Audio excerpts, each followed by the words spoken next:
Con el devastador testimonio de Sarah Kellerman, Petón dedicó los primeros meses de 1889 a intentar construir un caso que pudiera sobrevivir a las presiones políticas y los obstáculos legales que protegían a la familia Greylock. Sin embargo, sus esfuerzos por reunir más testigos y pruebas pronto revelaron que la fuga de Sarah no había sido tan limpia ni definitiva como ella creía. En febrero de 1889, Sarah recibió una carta en su casa de Cincinnati que le heló la sangre. Escrita con la letra cuidadosa de alguien con poca educación pero considerable astucia, decía simplemente: «Sabemos dónde está Sarah Kellerman. Sabemos de su esposo, Charles Miller, y de su hija, Emma Mountain Justice tiene una memoria prodigiosa, y las deudas familiares nunca se olvidan. Algunos secretos deberían permanecer enterrados en el hoyo donde pertenecen». La carta estaba firmada con un tosco dibujo de una flor de Greylock, el laurel de montaña que dio nombre a la familia. El descubrimiento de que la familia Greylock había rastreado a Sarah hasta su nueva vida en Ohio reveló un nivel de organización y alcance que ni ella ni Petón habían comprendido previamente. Más inquietante aún era la insinuación de que otros cautivos podrían haber sido localizados y silenciados o devueltos al hoyo mediante amenazas contra familiares que habían conocido desde sus fugas. Petón dispuso de inmediato el traslado de Sarah y su familia a un lugar seguro mientras intentaba comprender cómo los Greylock la habían rastreado.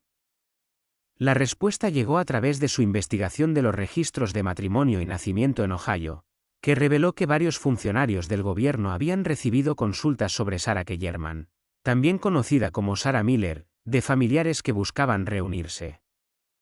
Estas consultas habían ido acompañadas de pequeños pagos a cambio de información y habían logrado identificar el nombre, la dirección y la situación familiar actuales de Sarah. Esta revelación obligó a Petón a afrontar la posibilidad de que su propia investigación se hubiera visto comprometida de alguna manera.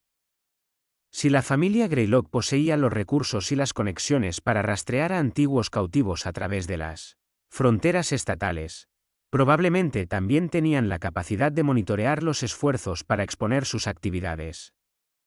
El fotógrafo comenzó a sospechar que sus preguntas en Charleston y alrededores habían sido reportadas a Bone Craig Hallow, lo que los ponía a él y a sus fuentes en peligro inmediato.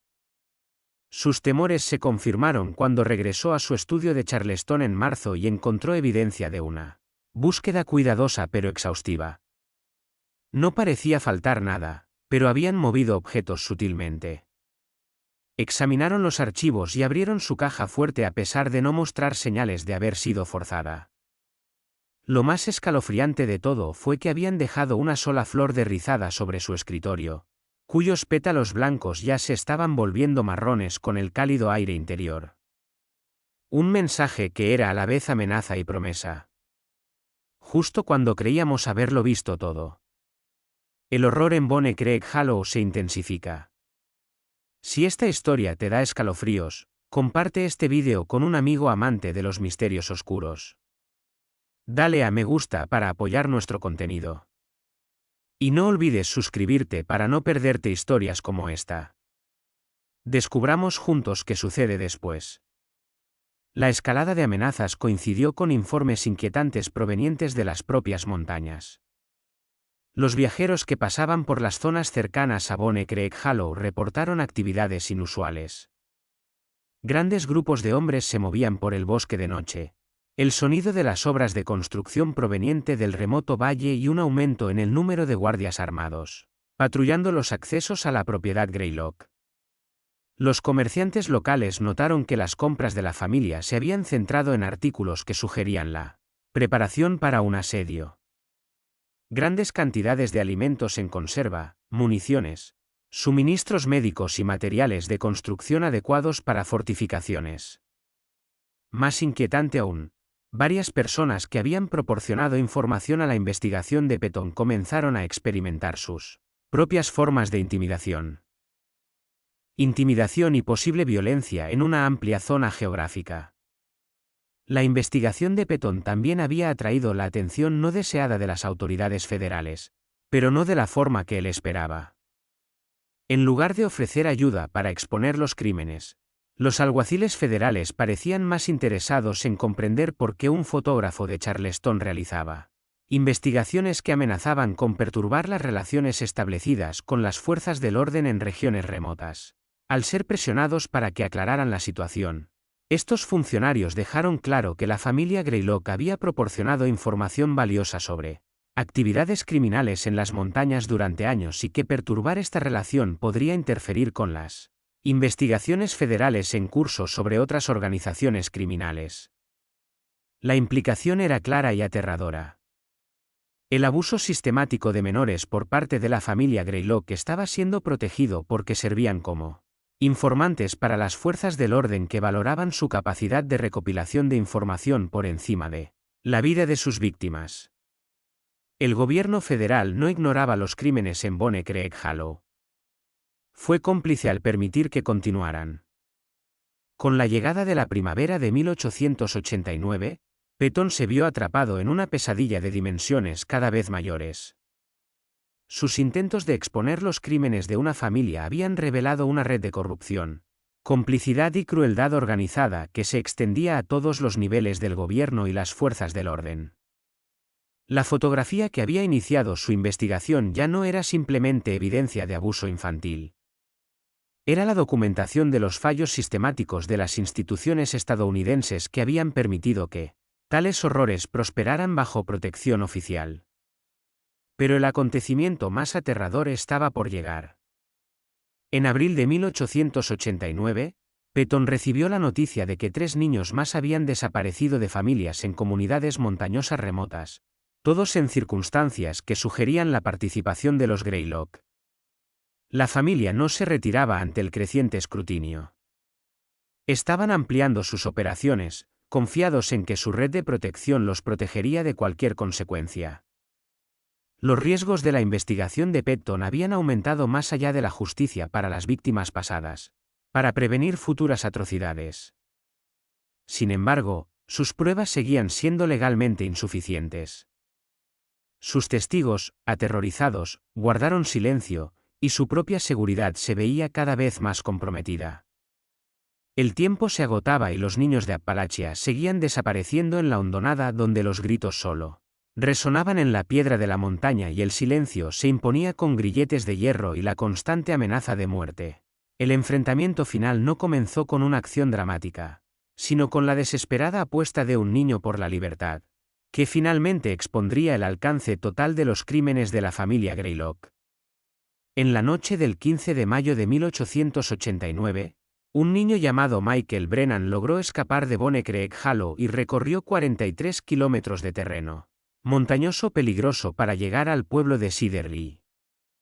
Lo que hizo notable su escape no fue solo la distancia recorrida ni los peligros superados, sino el hecho de que Michael había nacido en Bonne Creek Hollow como el sheriff Rutledge, quien previamente se había mostrado reacio a investigar las denuncias contra la familia Greylock, se vio obligado a actuar cuando el testimonio de Michael fue corroborado por varias pruebas que pudieron verificarse de forma independiente.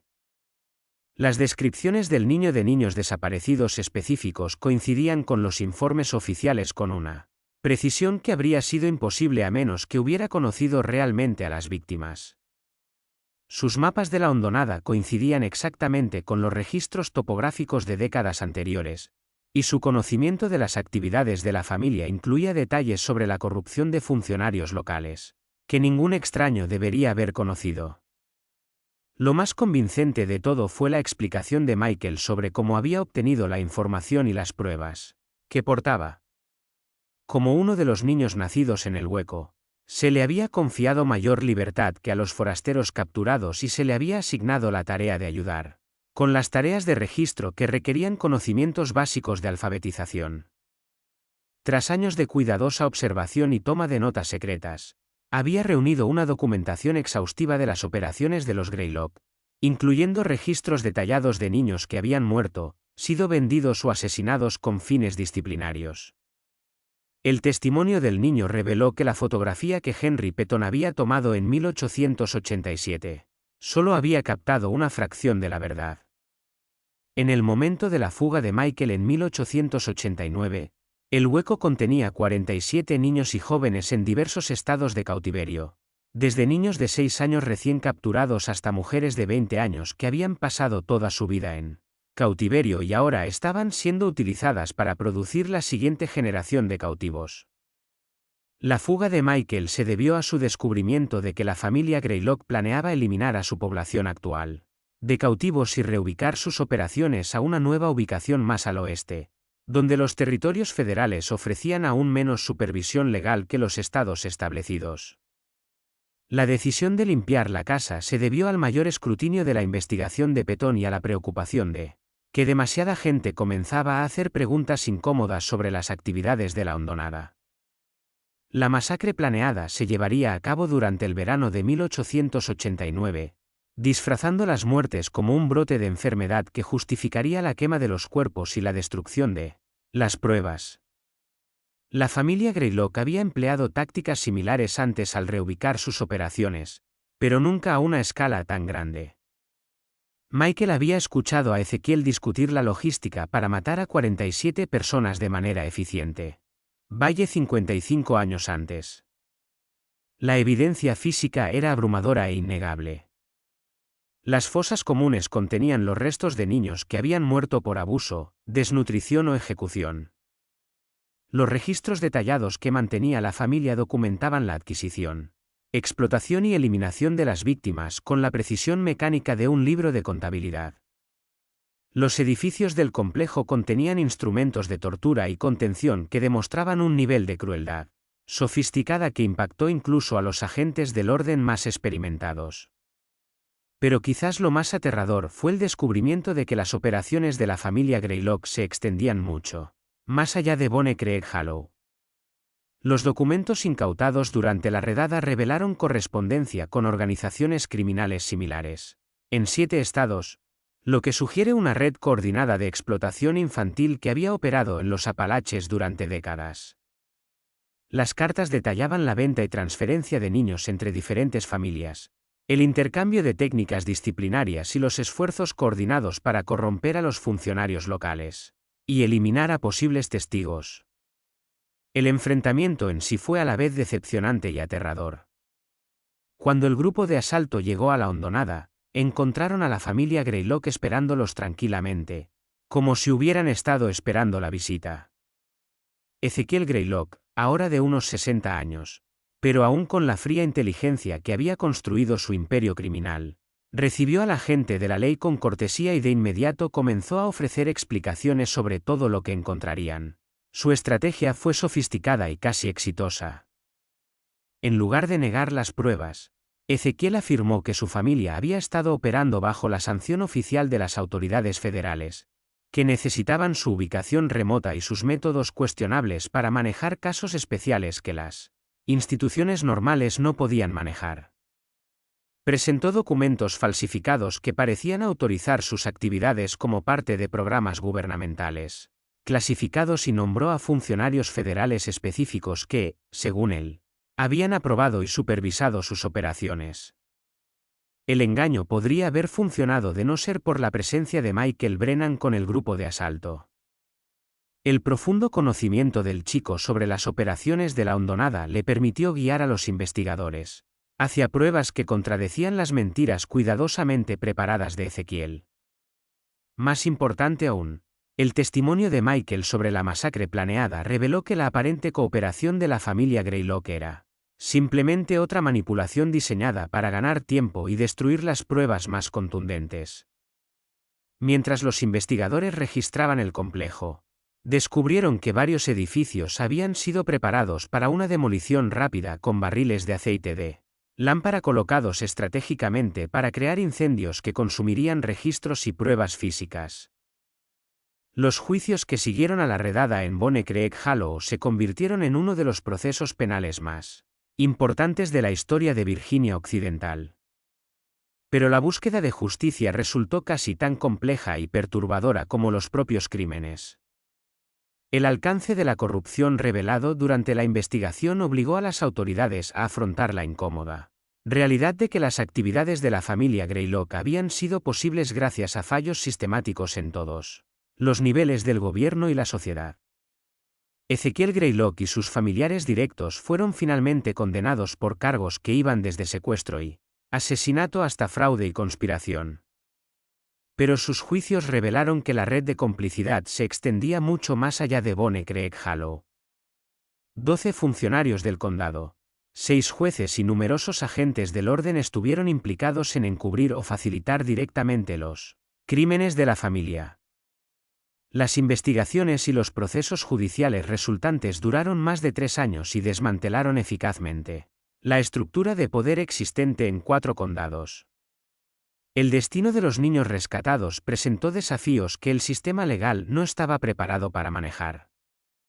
Muchos de los cautivos, en particular los nacidos en el valle, carecían de identidad legal y desconocían la vida fuera de su cautiverio. Los esfuerzos por reunir a los niños con sus familias de origen fueron en gran medida infructuosos, ya que la mayoría habían sido llevados tan lejos. Tan jóvenes que no recordaban nada de sus vidas anteriores, y sus familias los habían dado por muertos desde hacía mucho tiempo. Aún más preocupante era el daño psicológico infligido por años de abuso sistemático. Los niños rescatados mostraban patrones de comportamiento y respuestas traumáticas que la medicina contemporánea no entendía cómo tratar.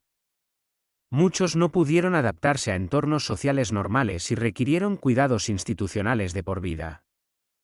Otros simplemente desaparecieron en las montañas, presumiblemente regresando a la única vida que habían conocido. A pesar de sus horrores, Michael Brennan, cuyo coraje había expuesto los crímenes y salvado docenas de vidas, se convirtió en un símbolo tanto de heroísmo como de tragedia. Si bien finalmente pudo construir una nueva vida en Pensilvania, trabajando como maestro y defensor de reformas en el bienestar infantil, seguía atormentado por la culpa por las víctimas que no había podido salvar y los años de sufrimiento que había presenciado en silencio antes de su escape. La fotografía de Henry Petton, que dio inicio a toda la investigación, se presentó como prueba durante los juicios y se convirtió en uno de los documentos más influyentes de la historia legal estadounidense. La imagen de 17 niños encadenados, de pie en la nieve, obligó al público a confrontar la realidad de que tal crueldad sistemática podía existir en sus propias comunidades, oculta tras fachadas de respetabilidad y protegida por redes de corrupción. Las implicaciones más amplias del caso Bonnie Craig Hallow iban mucho más allá del castigo a delincuentes individuales. La investigación reveló que probablemente operaban operaciones similares en zonas remotas de todo el país, protegidas por la misma combinación de aislamiento, corrupción e ignorancia deliberada que había protegido a la familia Greylock durante décadas. Finalmente, se aprobó una legislación federal que exigía una mejor supervisión de las agencias de colocación de menores y sanciones más estrictas para los funcionarios que no investigaran las denuncias de abuso.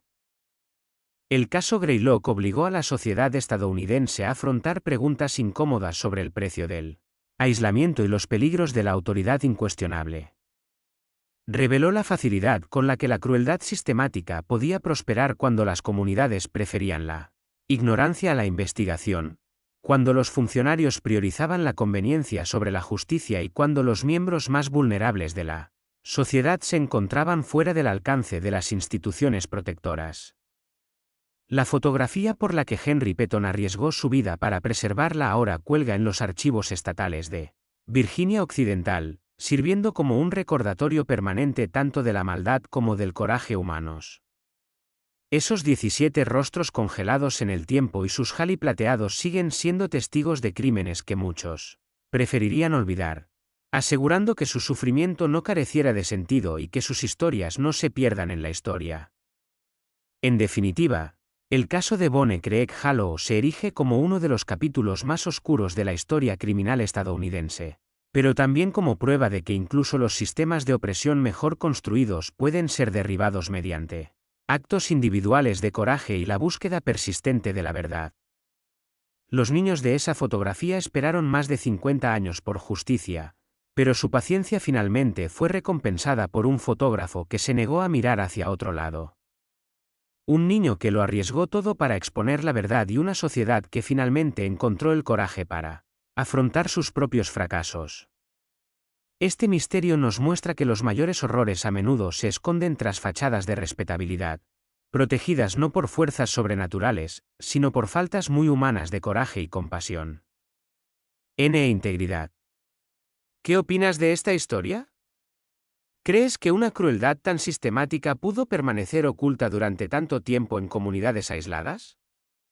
Deja tu comentario abajo. Si te gustó este relato y quieres más historias de terror como esta, suscríbete, activa la campana de notificaciones y compártela con alguien que ame el misterio. Nos vemos en el próximo vídeo. El valle existía en un mundo aparte, aislado de la civilización por traicioneros pasos de montaña que se volvían imposibles durante los brutales inviernos de los Apalaches. El pueblo más cercano, Cedar Ree, se encontraba a 43 kilómetros a través de sinuosos senderos de ciervos que podrían tragarse a un hombre entero si no conociera los secretos de la montaña. Aquí, en este rincón olvidado de Estados Unidos, las familias habían vivido bajo sus propias reglas durante generaciones, unidas por la sangre, el silencio y un entendimiento tácito de que lo que sucedía en el hueco se quedaba en el hueco. La familia Greylock había reclamado las tierras bajas más fértiles del valle en 1834, cuando Jeremiah Greylock guió a su esposa y 6 hijos a través de Cumberland Gap durante la gran migración hacia el oeste. A diferencia de otras familias que buscaban fortuna en oro o llanuras fértiles, Jeremiah Greylock tenía ambiciones diferentes. Comprendía que el aislamiento generaba oportunidades para quienes estaban dispuestos a operar al margen de la vigilancia social.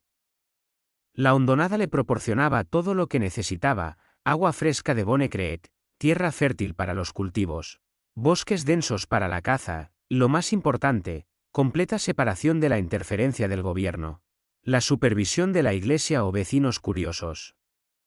Para 1887, 3 generaciones de Greylock habían transformado su refugio en la montaña en algo mucho más complejo que una simple granja. Ezekiel Greylock, nieto de Jeremiah, controlaba no solo a su propia familia, sino también una intrincada red de parientes, jornaleros y lo que los registros locales denominaban eufemísticamente pupilos. Niños cuyos orígenes nadie cuestionaba y cuyo bienestar nadie supervisaba.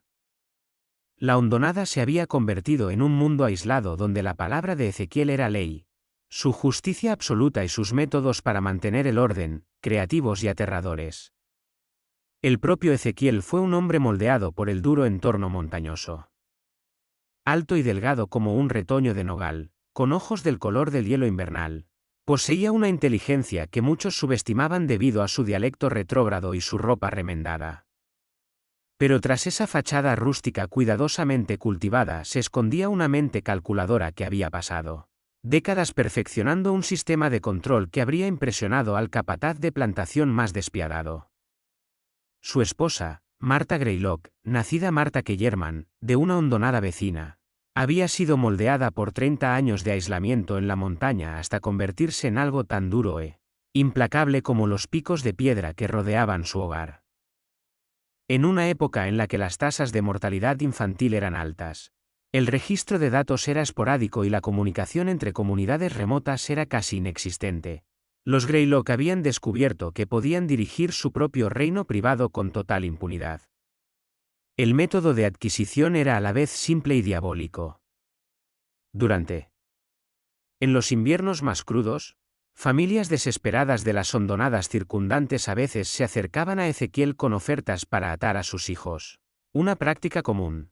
Las familias que luchaban por sobrevivir enviaban a sus hijos a trabajar para hogares mejor establecidos a cambio de comida, refugio y supuesta educación. Sin embargo, una vez que estos niños cruzaban el umbral de Bonne Creek Hollow, entraban en un mundo donde las protecciones legales no significaban nada, donde a sus familias originales se les decía que habían emigrado en busca de oportunidades en las grandes ciudades, y donde su nueva realidad se acercaba más a la esclavitud que al aprendizaje. Otros niños llegaban por canales aún más oscuros. Huérfanos de granjas fallidas, bebés abandonados en iglesias remotas, niños cuyos padres habían muerto en accidentes mineros o por las enfermedades que azotaban regularmente a las comunidades de los Apalaches. Todos llegaron a la familia Greylock a través de una red de funcionarios corruptos del condado. Predicadores itinerantes sin escrúpulos y vecinos oportunistas que recibían pequeñas recompensas por su silencio y cooperación. Para el invierno de 1887, este sistema llevaba más de 2 décadas funcionando con éxito. La familia Greylock estaba compuesta oficialmente por 6 personas, pero en realidad era una comunidad cuidadosamente orquestada de 21 almas, 17 de las cuales vivían en un mundo de sombras, con trabajos agotadores, alimentación deficiente y una brutalidad sistemática que habría impactado incluso a los observadores más aguerridos de aquella dura época. La fotografía que finalmente expondría los crímenes de la familia Greylock nunca tuvo la intención de servir como prueba.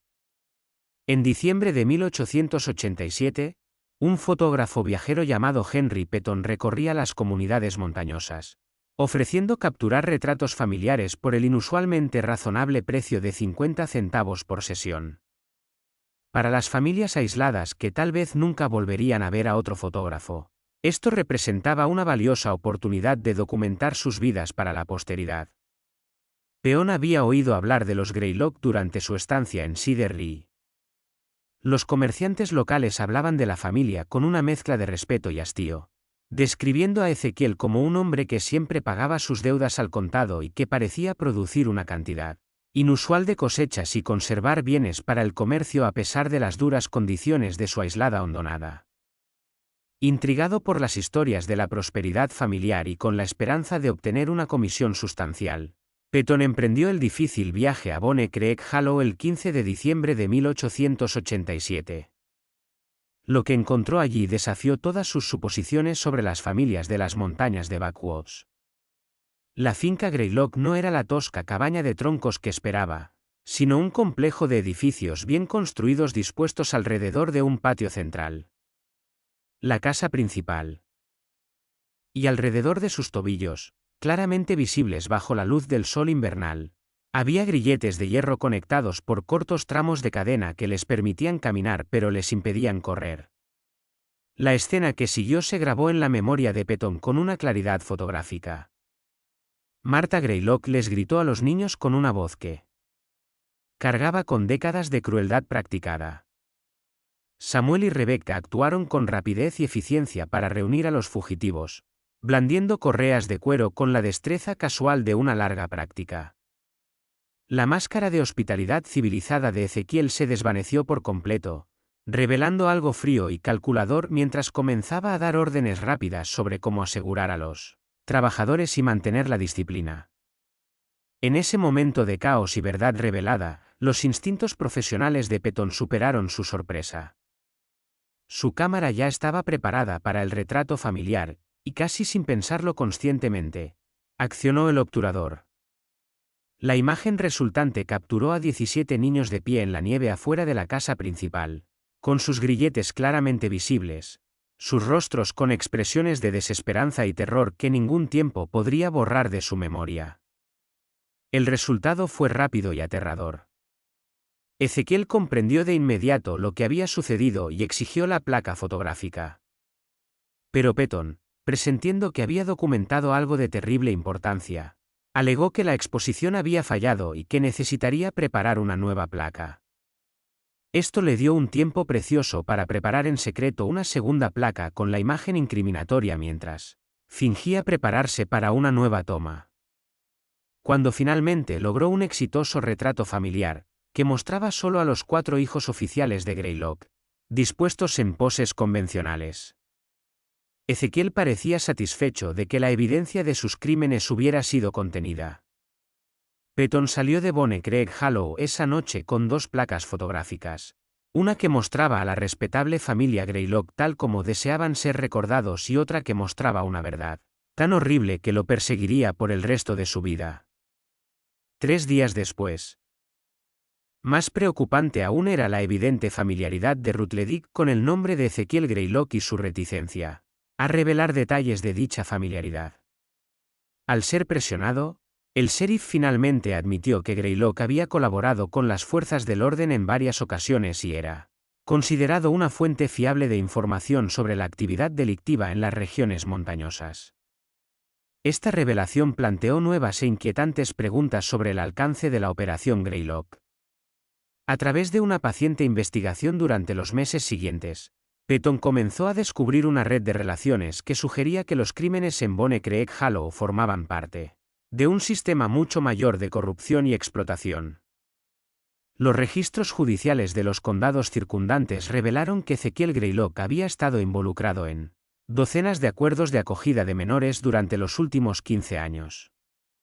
Comparecía regularmente ante los jueces para formalizar la adopción o el aprendizaje de niños huérfanos, siempre con la documentación adecuada y acuerdos aparentemente legítimos para su cuidado y educación.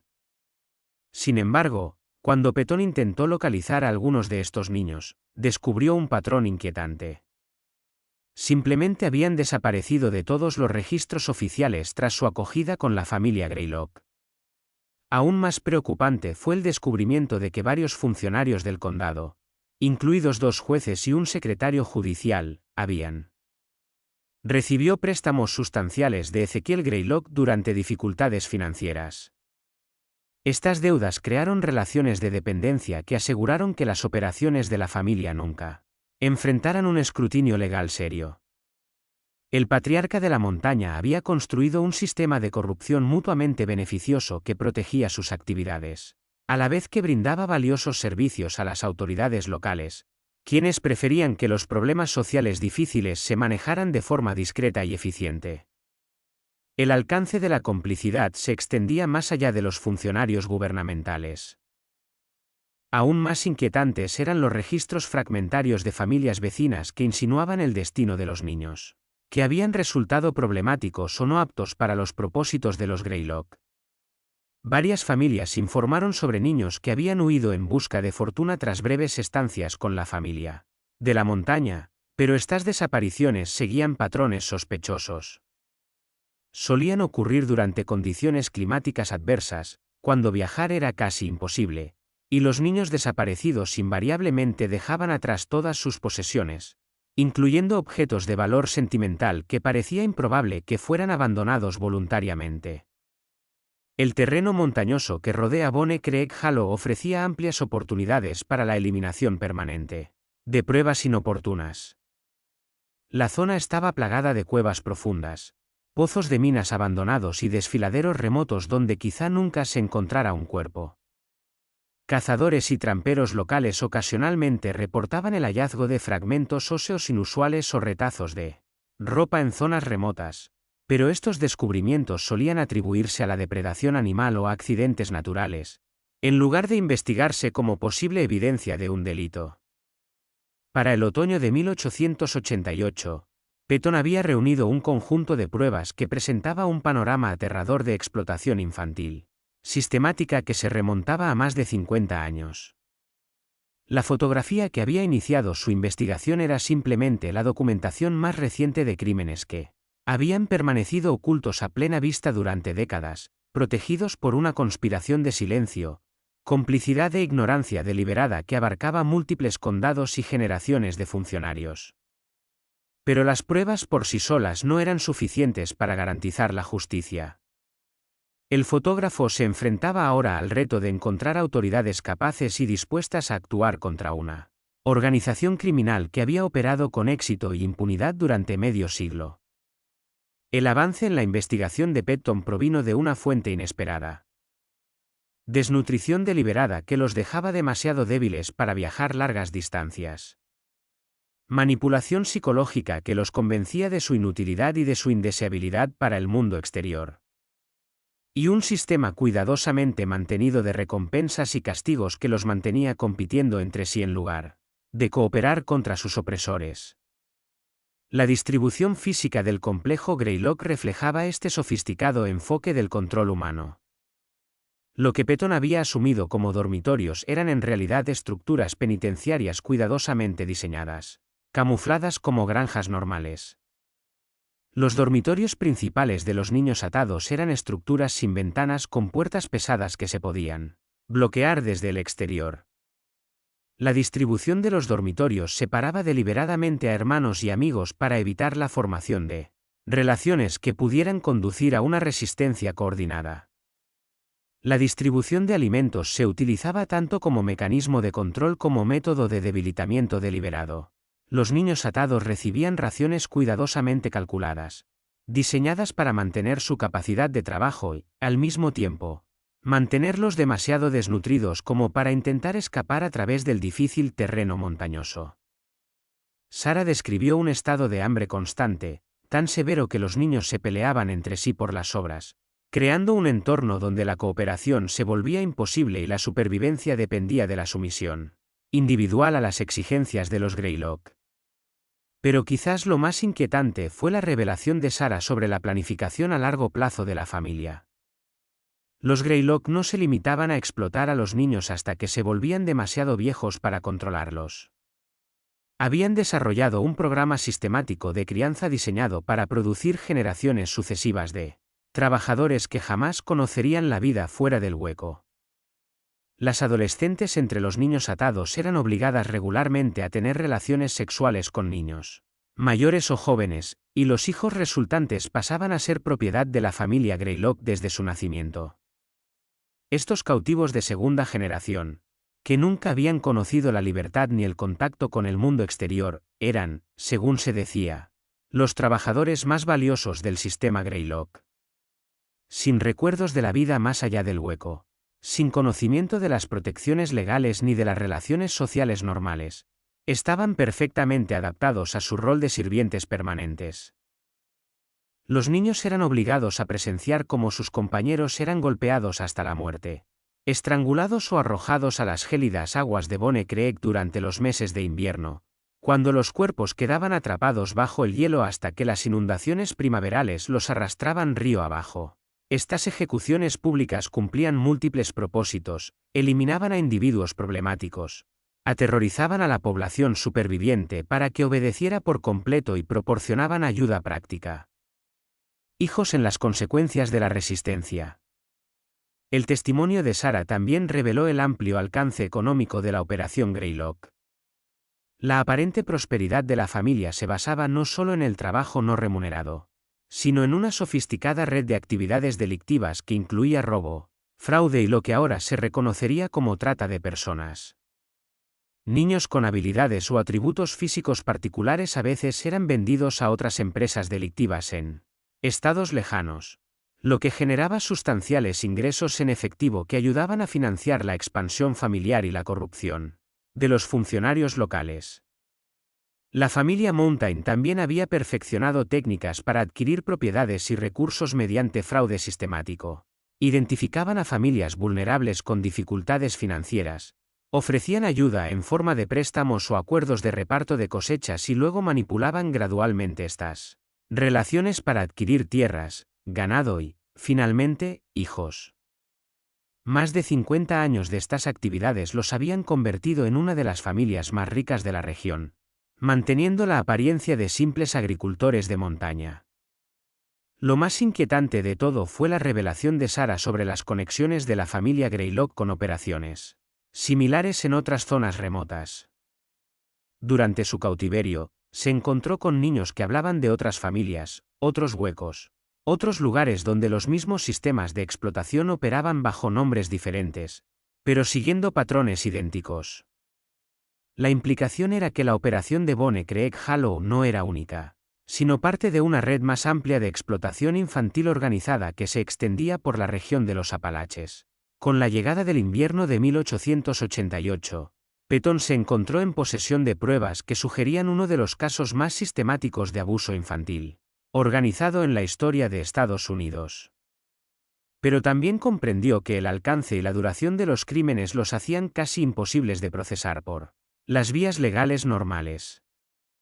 Demasiados funcionarios estaban comprometidos, habían pasado demasiados años, y demasiados intereses poderosos dependían de mantener el silencio que había protegido estas actividades durante décadas.